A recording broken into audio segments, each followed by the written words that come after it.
kedua ada strukturnya, yang ketiga pilihan kata, dan juga yang terakhir kejelasan dari policy memo tersebut. Nah, yang kelima ada policy brief. Policy brief ini berdasarkan Peraturan Menteri Dalam Negeri Nomor 17 Tahun 2016 tentang pedoman penelitian dan pengembangan di Kementerian Dalam Negeri dan pemerintah daerah. Policy brief ini merupakan suatu media yang menguraikan dasar rasional dalam pemilihan sebuah alternatif kebijakan tertentu atau rangkaian tindakan dalam sebuah kebijakan saat ini. Biasanya digunakan dalam proses advokasi kebijakan sebagai alat untuk meyakinkan para pengambil kebijakan itu atau kelompok sasaran mengenai urgensi masalah saat ini dan kebutuhan untuk mengadopsi alternatif yang disukai. Oleh karena itu, bentuk media ini berfungsi sebagai pendorong untuk mengambil suatu tindakan. Kemudian ada karakteristik dari policy brief. Digunakan untuk menyampaikan saran rekomendasi kebijakan berdasarkan hasil riset kebijakan. Yang kedua, umumnya berisi paparan yang singkat dengan bahasa yang lebih umum atau non-teknis.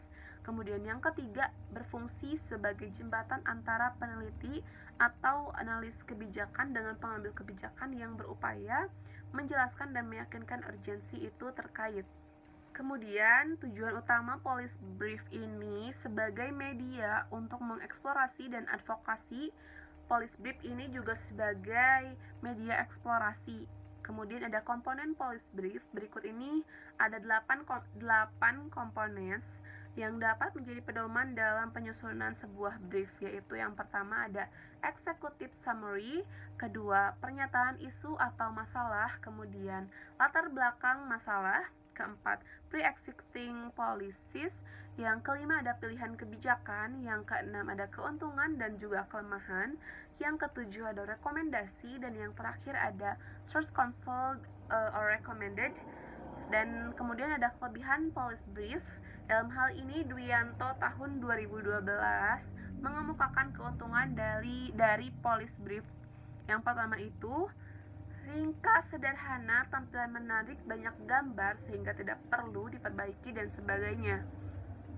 Kemudian bisa segera dibuat tanpa menunggu hasil riset selesai sehingga bisa disampaikan pada saat yang tepat. Ketiga, dirancang secara spesifik memenuhi kebutuhan informasi dari policymakers tertentu. Orientasi pada penggunaan ini sangat kuat. Biasanya menggambarkan logika kebijakan secara mudah, seperti masalah kebijakan, sebab munculnya masalah, dan pilihan tindakan yang tersedia.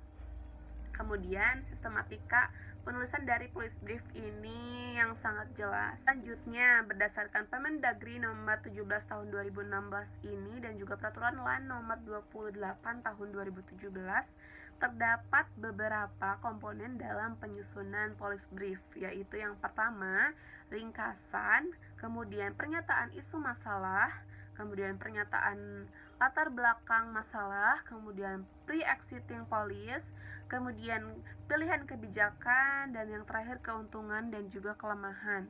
Fungsi dari policy brief ini yang pertama itu fungsi advokasi, memberikan pilihan terhadap sebuah solusi. Dengan fungsi ini menjawab pertanyaan mengapa harus memilih kebijakan tersebut. Misalnya, apakah keberhasilan yang akan didapat? Misalnya, dalam kaitannya dengan penyusunan kebijakan publik itu bagaimana? Kemudian ada fungsi eksplorasi, yaitu memberikan informasi mendalam tentang hal-hal yang harus dipersiapkan atau dilakukan jika suatu kebijakan itu dipilih, sehingga fungsi ini menjawab apakah jenis dan banyak sumber daya yang dibutuhkan untuk menjalankan suatu kebijakan tersebut. Kemudian ciri-ciri dari penelitian kebijakan. Yang pertama, penelitian kebijakan memerlukan pemikiran yang intensif, kerja keras, dan kepastian dalam merumuskan masalah dan kerangka masalah kebijakan yang jelas. Terbatas ataupun terfokus. Yang kedua, bersifat aplikatif atau praktis, karena penelitian ini lebih mendahulukan tindakan nyata dalam menciptakan suatu perubahan menuju ke arah yang lebih baik. Ketiga, lebih terfokus pada tindakan-tindakan yang nyata sebagai usaha untuk menentukan solusi terhadap masalah-masalah fundamental atau masalah yang benar-benar ada, dihadapi dan juga dirasakan dalam kehidupan sosial. Keempat, kebijakan harus dilakukan dengan cepat, tepat, dan juga akurat karena permasalahan yang timbul dalam masyarakat ini memerlukan solusi yang cepat dan juga harus segera ditangani. Yang kelima, dalam penelitian ini terdapat banyak keberagaman seperti deskriptif, analisis, hubungan kausal, dan juga eksplanasi, sehingga penelitian kebijakan juga bisa menggunakan berbagai pendekatan jenis atau strategi dari penelitian. Kemudian ada langkah-langkah dari policy paper. Yang pertama, menurut Putra dalam Darkshire dan Turlow tahun 2012, langkah-langkah penelitian kebijakan yakni yang pertama melakukan identifikasi terhadap isu-isu kebijakan utama dan berbagai kemungkinan yang ada. Kemudian merumuskan masalah. Yang ketiga, menyusun rencana aksi terhadap pengimplementasian dari kebijakan. Yang keempat, melakukan monitoring dan juga evaluasi.